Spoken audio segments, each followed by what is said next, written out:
Kabayan, ang pag-uusapan natin ngayon ay negosyo.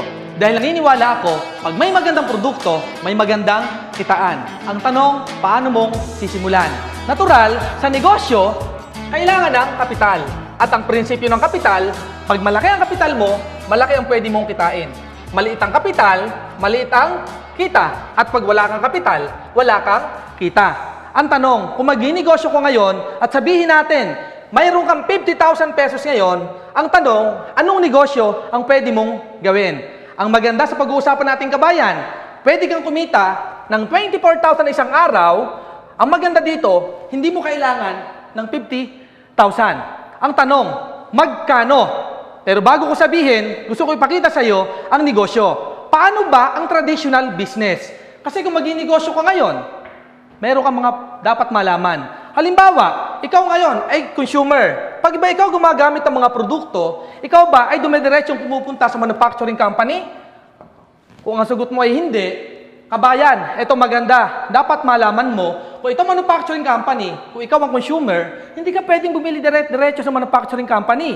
May mga tinatawag na middleman na kung saan diyan tumatakbo ang mga produkto. Para manufacturing company, may tinatawag tayong wholesaler. And ang wholesaler, ito yung bumibili ng maramihang produkto sa manufacturing company. And wholesaler, siya naman yung nagpapasa ng mga products sa mga, sabihin natin mga provincial agent. Meron ditong area agent, meron ditong advertiser. Of course, ang advertiser, ito yung gumagamit ng gumagamit ng mga artista, pinapalabas sa TV, sa radio. So, ang maganda nito, hindi pa tapos. From advertiser, meron ditong mga supermarket. And sa supermarket na to, meron pang kasunod to. Meron dito mga suking tindahan kung saan, kung ikaw ang consumer, dito ka bibili ng produktong gusto mo.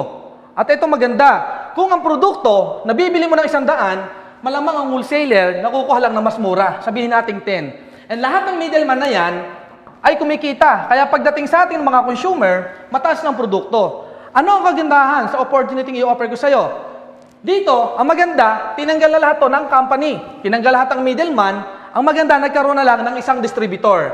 Ang distributor na to, siya ngayon yung gagawa ng gampanin ng wholesaler, na middleman, provincial agent, area agent, advertiser, supermarket, and suking tindahan.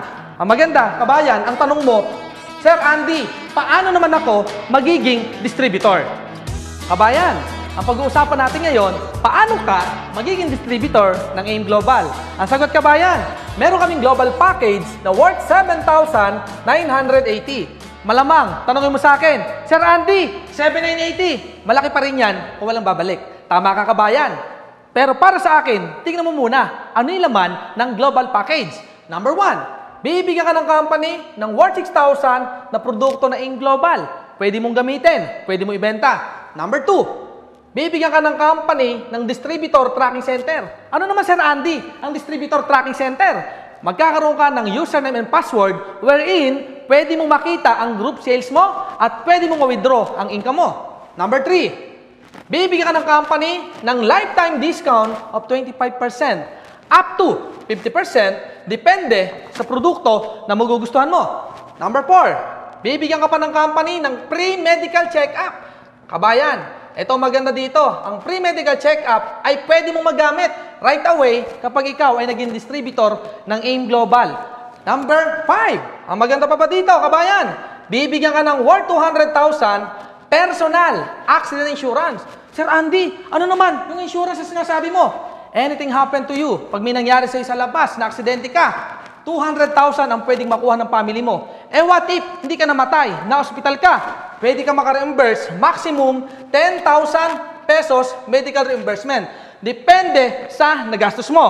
Kung nagastos mo 9,000, ang makukuha mo lang 9,000. Kung nagastos mo 20,000, ang makukuha mo 10,000. Malinaw ba, kabayan? Number 6, aside sa 200,000 accident insurance, makukuha mo pa ang bibigyan ka ng company ng ATM and ID. Ang maganda lang, kabayan, dito, kapag ikaw ay nasa local, nasa Pilipinas, ang makukuha mong ATM, Banco de Oro. At ID, ang maganda sa ID natin, magagamit mo international. Kung saan merong business center sa international, ipakita mo lang yung ID mo, makukuha mo na ang discount na para sa'yo. Ang maganda pa rito, kabayan, sa number 7, aside sa ATM and ID, bibigyan ka pa ng company ng business kit. Sir Andy, ano naman yung business kit na sinasabi mo? Kabayan, ang business kit, eto, makikita mo dito yung mga produkto ng company profiles, even yung history kung paano nagsimula ngayon global.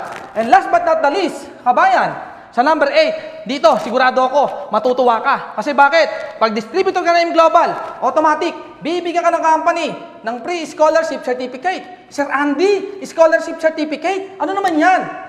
Ang maganda rito, kabayan, kung meron ka pang anak na hindi nakapag-aaral, pwede mo ipagamit. Bakit?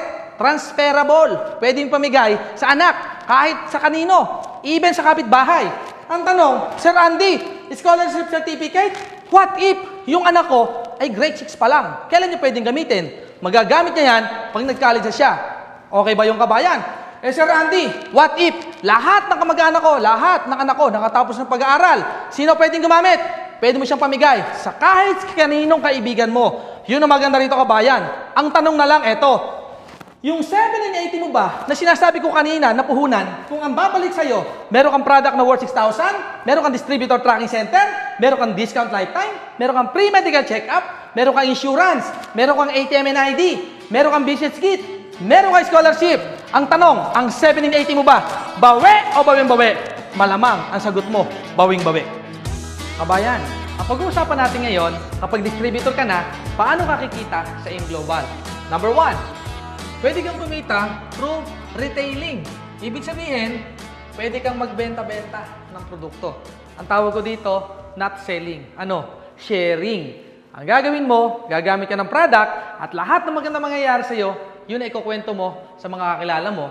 Pag ginawa mo yan, meron kang 25% na pwedeng kitain sa bawat produkto na naibebenta mo. Number 2, pwede kang kumita through direct referral bonus. Sir Andy, paano naman yan direct referral bonus na sinasabi mo? Pag member ka na in Global, magkakaroon ka sarili mong distributor tracking center. So, ikaw yan. Ang gagawin mo lang, kaya madaling intindihan, kabayan, gagawa ka ng left group sales and right group sales. Paano yon? Ang gagawin mo, mag-iimbita ka na kakilala mo dito na maaaring magkaroon din ng interest sa negosyo na ginagawa natin. At kapag ang kakilala mo, i-assume natin si letter A. Si letter A, ang ginawa niya, nung nakita niya maganda ang negosyo, bumili rin siya ng global package. Pag bumili siya ng global package, ang tanong eto, yung bang kaibigan mo, panalo, panalo, panalo. Gaya mo kabayan, panalo din siya. Kasi kung ano yung nakuha mo, yun din ang makukuha niya ng global package. Eto maganda. Pag siya bumili, meron kang direct referral bonus. Ang tanong, magkano? 500 pesos. Kabayan, kung part-time mong gagawin, pwede na. 500 pesos. Eto maganda. Isa lang ba ang kakilala mo? Kaya nga left and right. Kahanap ka ng dalawang kakilala mo dito. Siyempre, ang nangayayin mo dito una, yung malapit sa'yo. And pag nakuha mo na yung letter A, malamang, pag na-invite mo si letter B at nagandahan din ang negosyo, siyempre, malamang si B, magjo-join din yan. At pag yan bumili ng global package, gaya mo, meron ka na namang direct referral bonus na 500 pesos. Kaya lumalabas, sa dalawang taong naimbita mo, magkano kinita mo? Meron ka ng kitang 1,000 pesos. Eto maganda kabayan. Hindi dyan nagtatapos yan. Sabihin natin, dalawa lang ang naimbita mo. Eto maganda. Yung number 3. Sa number 3, may tinatawag kaming pairing commission. O Sir Andy, ano naman yung pairing commission na sinasabi mo? Meron po tayong sistema na kapag meron kang left group na 1,200 points at meron kang right na 1,200 points, babayaran ng company yan. Automatic. Meron kang pairing commission. Magkano? 1,500 pesos. Sir Andy, paano mangyayari yon? Ikaw, nung inimbita mo si A, bumili ng package at si B, bukod sa 500 pesos na kinita mo bawat isa, magkakaroon ka pa ng pairing commission. Paano? Saan ang galing ang 1,200 points? Every global package po na binibili ng kakilala mo, nag-earn ka pa po ng 1,200 points. At pag nangyari po yan, kung titingnan mo to, meron ka 1,200 points sa left at sa right. Oh, di ba? Gaya na sinabi ko kanina, pag may 1,200 points sa left and right, nako-convert siya into 1,500 pesos. Kaya lumalabas po, kabayan, kapag meron kang A, meron kang B, aside sa kinita mo na 1,000 pesos na direct referral, meron ka pang 1,500 pesos. So lumalabas sa dalawang naimbita mo na hindi lang 1,000 kinita mo. Kumita ka ng 2,500 pesos. Ito maganda. Sir Andy, malamang kung mahihain ako, baka dalawa nga lang maimbita ko. Pwede ba yun sa negosyo na to? May kota ba dito? Kabayan, yan ang maganda dito. Kahit dalawa lang yan, pwede ka pa rin kumita. Paano? Sabihin natin, tamad ka. Si letter A masipag. Siya nag-imbita ng kakilala niya. Ano mangyayari sa kanya? Natural. Si letter A, gaya mo, malamang gumawa rin sarili niyang grupo. Left and right group. At pag nangyari yan, si A, mag-iimbita yan. I-assume natin, si letter A, naimbita niya si number 1. Ano mangyayari? Natural, si letter A, siya ang nag-imbita sa kaibigan niya, siya ang kikita ng 500 pesos. Malinaw ba kabayan? At eto pa maganda, aside sa 500 na pwedeng kitain, letter A, meron din siyang 1,200 points. Ano ito maganda kabayan? Dahil ikaw, pwede mong tanongin sa akin, Sir Andy, si letter A lang ba ang pwedeng kumita? Kay number 1, sa direct referral, si letter A lang ang pwedeng kumita. Pero, sa point system natin, pag si number 1 nag-join, may point si A, may points ka din. Maganda. At pwede mo rin tanongin sa akin, Sir Andy, ano naman ang mapapala ko sa 1,200 points? Kabayan, tingnan mo mabuti. I-assume natin, si letter B, nag-invite din na kakilala niya at nag-join din sa negosyo natin. Sino ang kikita ng 500? Of course, kung sino ang nag-imbita, since si letter B ang nag-imbita kay number 2, siya yung mayroong 500 pesos. Ang maganda, meron din siyang 1,200 points. Eh ikaw, ano ang meron ka kay number 2? Meron ka ring 1,200 points. Ibig sabihin, meron si B, meron ka. Ito maganda. Kung papansinin mo, si number 1 at si number 2, kilala mo pa ba? Di ba hindi na? Ito maganda. Si number 1 at si number 2, since nasa left and nasa right group mo, ikaw, kabayan, meron ka na namang 1,500 pesos. Ganun siya kaganda kabayan. Malamang tanongin mo sa akin ngayon, Sir Andy, sige nga, si A, paano naman siyang magkakaroon ng pairing commission niya? Si letter A, para kumita ng 1,500, kailangan din niya meron siyang another side. I-assume natin si letter X, nag-join sa negosyo. Bukod sa 500 na referral bonus si letter A, meron din siyang may pairing commission na rin siyang 1,500. I-assume natin si letter B, nakarecruit din ang kakilala niya. Natural, ilalagay niya sa other side niya. I-assume natin si letter Y. Pag si Y nag-join, may 500 si letter B, and this time, tignan mo meron na rin siyang pairing commission. And malamang tanongin mo sa akin ngayon, Sir Andy, ano naman ang benefits ko kay X at kay Y? Tandaan mo to, si X nung bumili, may points ka din. Si Y nung bumili, may points ka din. Ibig sabihin, yung points ni X at points ni Y, pwedeng bayaran sa'yo. Meaning, meron ka ring 1,500 pesos. Kabayan, kung nakita mo, ganun kaganda yung sistema ng kumpanya. And malamang pwede mo sa akin tanungin, Sir Andy, what if, i-assume natin, dumami ang tao ko? Paano yun? Halimbawa, sa left mo, nagkaroon ka na 1,000 tao. Pwede ba mangyari yan? Pwede. Sa negosyo na to, walang imposible. I-assume natin sa right group mo, nakakreate ka ng 1,000 na members din. Ito magandang tanong dito. Sir Andy, hindi ba malulugi ang kumpanya natin? Kapag yung 1,000 tao ko sa left at sa right ng mga members ko, ay nag-recruit din na gaya ko? Tingnan po natin. I-assume natin, Monday. Nung Monday, yung 1,000 nag-imbita. Ang dami nag-join. Ilan? Sabihin natin 50. Sa kabila, 60. Posible bang mangyari yan? Of course, pwedeng mangyari. Ang maganda nito ngayon, kung titingnan mo, may 50 ka sa left, may 60 ka sa right. Ilang pares meron ka? 50 pairs. Ang tanong, 50 pairs din ba ang babayaran ng Global? Hindi po. Nag-design ng company na tinatawag naming safety net. Ano ibig sabihin nun? Bawat araw, meron ka lang limit na income na pairing commission. Ilan at magkano? Ang babayaran lang sa'yo, maximum 16 sa left and 16 sa right. Sir Andy, bakit? Ang tawag po doon, safety net. Para hindi mag-overpay ang company. Magkano? Kita mo. Grabe. Kabayan, tingnan mo 24,000 pesos per day. Imagine mo, 24,000. Pwede na. Sir Andy, yung sobra, saan napunta? Ang tawag po doon, plus out na. Kita na po yun ang kumpanya. Okay lang po ba? Kumita ang kumpanya? Of course, dapat kumita ang kumpanya. Dahil pag nalugi ang kumpanya at hindi ang kumita, hindi na po tayo magkita-kita. Kaya para sa akin po, ang 24,000 ay pwede na. Huwag kang mag-alala kabayan. Pagdating ng Martes or Tuesday, tingnan mo ang pwedeng mangyari. Ang mangyayari pagdating ng Tuesday, yung mga tao na yan, hindi naman hihinto yan. I-assume natin, humina ang grupo, 40 ang na-recruit sa kabilang side. Sa others, sa right group, may na-recruit 50. Lumalabas kabayan, nung Tuesday, meron kang 40 pairs. Ang tanong, magkano ang babayaran ng AIM Global sa'yo? Again, because of our safety net system, ang babayaran lang sa'yo, 16 sa left and 16 sa right. Ang tawag doon, plus out. Eto, another question. Malamang tanongin mo sa akin kabayan ngayon, Sir Andy, what if wala ako isang side? Assuming wala talaga, egg lang ang lumaki sa akin. Good news kabayan, magandang tanong yan. Dahil sa ibang company, kapag wala ka ng pairing, wala ka ng match, wala ka ng kita, sa global, kahit isang side lang ang lumaki sa'yo, because of this system, uni-level system, ang ibig sabihin po niyan, kahit isang side lang ang lumaki po sa'yo, pwede kang kumita. Paano? I-assume natin, si letter A group lang ang natira sa'yo. Yan lang ang taong meron ka. Si B, wala. Tingnan natin. Si letter A, ito po yung first level mo. Ibig sabihin, lahat ng bibili sa first level mo, meron kang 10% na income sa total sales niya. At ito maganda, yung second level mo, meron kang 5% na commission pa. At hindi lang yan. Second level, up to the 10th generation mo. Ibig sabihin kabayan, sa negosyo na to, kahit hindi mo nakakilala, pwede ka pang kumita.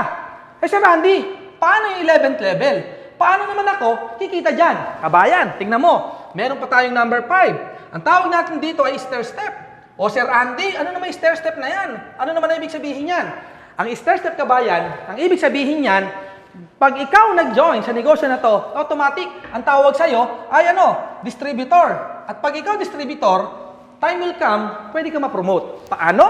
May tinatawag tayong silver executive, meron tayong gold executive, and meron din tayong global ambassador. Ang tanong dyan, Sir Andy, paano ako magiging silver executive dyan? Tingnan natin. Sa silver executive, merong points na kailangan mo ma-reach, 10 points. And sa gold executive, 100 points. Sa Global Ambassador, 1,000 points. Sir Andy, sobrang laki naman ng points sa pinag-uusapan natin. Ang tanong, gaano ba kadami o ano ba ang katumbas ng 10 points? I-assume po natin ng isang produkto. Sabihin natin ang C24/7. Ang C24/7 po, ang equivalent ng 10 points, kailangan mo lang meron kang 50 boxes of C24/7 na reorder. Isang produkto pa lang pinag-uusapan natin. Eh ang tanong, Sir Andy, paano naman, ano naman mangyayari sa akin? Kung naging silver ako, naging gold ako, naging global ako. Partner, kabayan, tingnan mo mabuti. Pag ikaw silver executive, tumataas ang rebates mo.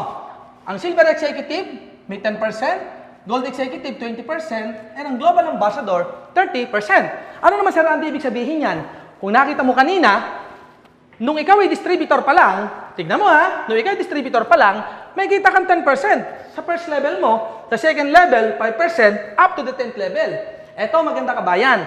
Once na ikaw naging silver executive, sa 11th level mo up to infinity, meron ka nakita ng 10%. Ang tanong, paano mo kukunin ang silver executive? Kabayan, eto maganda, tingnan mo buti. Meron tayong 4 features. Ano yung 4 features? Number 1, hindi mo kailangan bilhin itong mag-isa. Bakit? Sa 4 features natin, number 1, this is a group points. Ibig sabihin, ikaw at ang binili ng grupo mo ay puntos mo. Diba? Mas madaling makuha ang 10 points. Sir Andy, gaano katagal? Ito pa maganda. Number 2, may tinatawag tayong no time frame. Sir Andy, ano ibig sabihin ng no time frame? Kabayan, ang ibig sabihin ng no time frame, kung kailan mo makumpleto ang 10 points. Nakumpleto mo ng 1 month, 2 months, or even 3 months, or even 1 year. Kung kailan ka maka 10 points, doon ka mapopromote. Maganda ba? Maganda. Ito pa kabayan. Malamang tanungin mo, Sir Andy, 100 points. Malaki na yan. Gold executive. Ako lang ba bibili niyan? Kabayan, eto maganda dito. This is a group points. Again, kanina may 10 points ka na. 90 points na lang, 100 points ka na. Ibig sabihin, yung 10 points mo, hindi nawawala. 90 na lang, gold executive ka na. At pag nangyari yan, 20% na ang overriding commission mo. Ano naman sa akin? Kung ma-promote ako, ano mapapala ko? Tingnan mo nung distributor ka, 10% ka. Nung ikaw na-promote, silver executive, plus 10 ka na. Yung second level mo up to infinity mo. Guys, partners, kabayan, tingnan mo mabuti, nadadagdagan yung puntos mo. Ang maganda rito, yung 11th mo up to infinity. Kanina, nung distributor ka, wala kang kita. Pero once na ikaw, na-promote, kahit isang posisyon lang, yung income mo, tumataas. Nakita mo kabayan? Maganda. Sir Andy, o sige, sabihin na natin, naging gold executive ako, posibleng mangyari. Yung global ambassador, pwede ba mangyari? Ito maganda kabayan. Kung titignan mo, this is a group points again and no time frame. Ano ibig sabihin nun? Kung naka 100 ka, 900 na lang. Huwag kang mag-alala. Bakit? No time frame pa din. Kahit abutin ka 1 taon, 2 taon. Kung kailan ka maka 1,000, yung buong grupo mo, doon ka magiging global ambassador. Ang maganda, pag global ambassador ka, 30% na ang overriding commission mo. Alam ko kabayan, naintindihan mo yung pinapaliwanag ko. Pero hindi doon tayo nagtatapos. Tingnan mo ang number 3 features. May tinatawag tayong no reversion and no demotion. Sir Andy, mukhang nalilito na ako dyan. Ano naman ang ibig sabihin ng no reversion o no demotion? Ang no reversion po, ibig sabihin, once na ikaw naging silver executive na, hindi ka na pwede maging distributor pa. Yun ang maganda sa InGlobal. Yung 10 points mo, talagang pataas yan. At ang maganda dyan, sa no reversion natin, kahit wala ka ng sales, let's say, ngayong buwan na to, wala kang sales, next month, silver executive ka din. Sana kabayan, naintindihan mo yung sinasabi ko.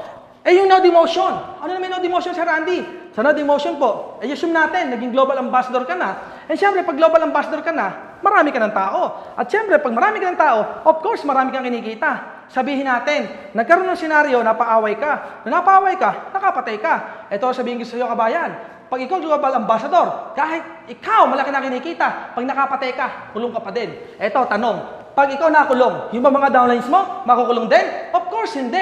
Ito maganda. Kahit nasa loob ka ng kulungan, kung kumikita ka sa labas ng malaki, kahit nasa loob ka, kumikita ka pa rin. Di ba napakaganda? Ito, good news. Paglabas mo, nakalaya ka. Good news. You're still global ambassador. Walang tinatanggal. Walang demotion. Ito maganda. Paglabas mo, welcome ka pa rin sa InGlobal. You're still global ambassador. Yun nga lang, ex-convict ka na. Okay? And number 4, kabayan. Last, pwede mo sabihin sa akin, Sir Andy, may hiyain ako. Pwede ba ako dyan? Good news, kabayan. You are welcome to our business. Bakit? May tinatawag tayong no pass-up system. And dito, welcome dito ang mga mahihiyain. And malamang, isa ka sa mahihiyain na sinasabi ko. Eto maganda. I-assume natin, mahihiyain ka.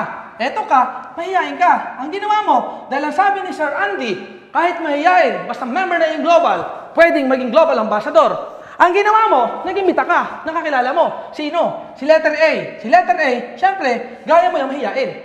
Tama? Ito maganda ngayon, kabayan. Si letter A, sinabi mo lang din sa kanya, A, mag-invite ka, paningimita ka, kahit daw mahihiyain ka, ay pwede kang, maging global ambassador. Ang ginawa niya, in-invite si B, in-invite si C. Kabayan, tingnan mo mabuti, huwag kang malilito. Kayong mga magkakaibigan, puro mahihiyain. Nagkataon, si letter C, may kakilala. Sino? Isang tao na napaka-cute, hindi mahihiyain, walang hiya. Eto maganda. Ang pangalan ng tao ay ito, si A-N-D-Y. Sino yan? Si Andy. Ako yun. Yung nagpapaliwanag sa'yo. Kung kayong apat, mahihiyain, ako, walang hiya. Nagkataon, mapangarap ako. Sa tingin mo, kung si C, na kaibigan ko, sinabi na pwede ako yumaman, gagawin ko? Oo naman. Yan ang gusto ko. Yan ang pangarap ko, kung paano yumaman. Natural si Andy, pag ito may pangarap, masipag, ang gagawin ni Andy, tatrabuhin ang negosyo. And time will come si Andy, pwedeng mag-global ambassador. Pwede siyang maging millionaire circle. At pag nangyari yan, sa ibang company, pwedeng tanggalin ako sa inyo. Bakit? Puro kayo tamad. Pwede ko ilagay sa mga masisipag. Pero good news, sa negosyo natin, may tinatawag na no pass up. Ano ibig sabihin nun? Mayroong form of gratitude. Kung wala ka, wala si A. Kung wala si A, wala si B. Kung wala si B, wala si C. Kung wala si C, wala si Andy. Wala ako. Hindi ako mag-global ambassador. Because of our system, no pass-up system. Pag ako nag-global ambassador, congratulations, lahat kayo ay global ambassador na din. Kaya lang, malamang tanongin mo sa akin, Sir Andy, ikaw, milyon na kinikita mo. Kami, paano? Good news, napaka-fair ng company natin. Kung sino masipag, yun nakikita. It doesn't matter na ako nahuli. Tama? Pag ako masipag, ako malaki kikitain. I-assume natin, kumikita na ako ng milyon. Kayo, paano na? Hindi kayo kikita ng ganong kalaki. Ang maganda sa'yo, global ambassador ka na. Anytime, simulan mo ang negosyo, 30% ang overriding commission mo. Ito maganda. Yung number 6 natin. Ano ba yung number 6, Sir Andy? Ang tawag namin dito is a royalty income. Pag sinabi mong royalty income, ito maganda rito. Global ambassador ka. Sa first 5 generation global ambassador mo, meron kang 2% na income sa total sales reorder ng grupo. Maganda pa rin yan. Kasi bakit? Pag sinabi mo nga global ambassador na yan, malaking grupo niyan. And pwede kang kumita. Ito maganda. Naintindihan mo ba yung negosyo?